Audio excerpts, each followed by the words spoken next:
Shift your attention to breaking updates coming in.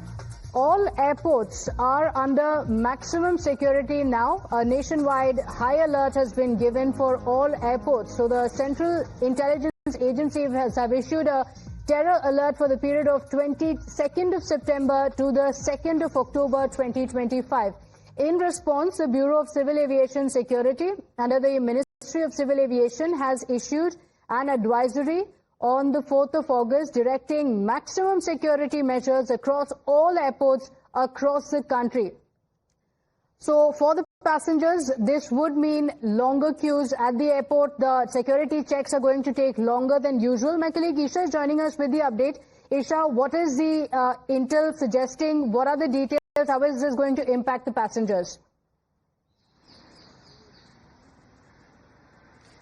Right, Pratibha. So this is the security wing of the civil aviation, which has come in and issued this particular warning. This is the Bureau of Civil Aviation, which has come forward and said that all airports, helipads, aircraft training institutions will remain on high alert as the intelligence agencies have intercepted a potential threat from miscreants or anti-social elements, and that is why this particular threat has been issued.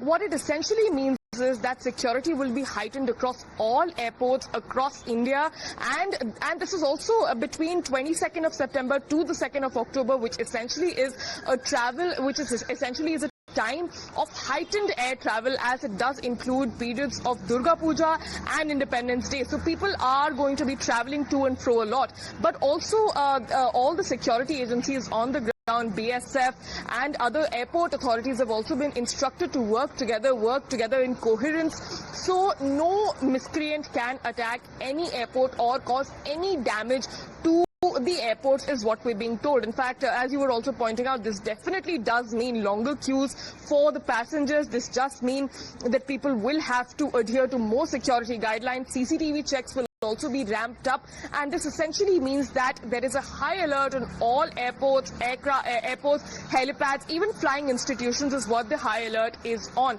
And this particular warning came on the 4th of August, and this warning is spoken about a possible threat from miscreants or antisocial elements. Back to you. Okay, all right. So the alert has been triggered, keeping in mind the sensitive occasions that are going to come up in that period, including the Independence Day as well as Durga Puja. Isha, thank you for joining us with those details. Quick break now. We'll be right back.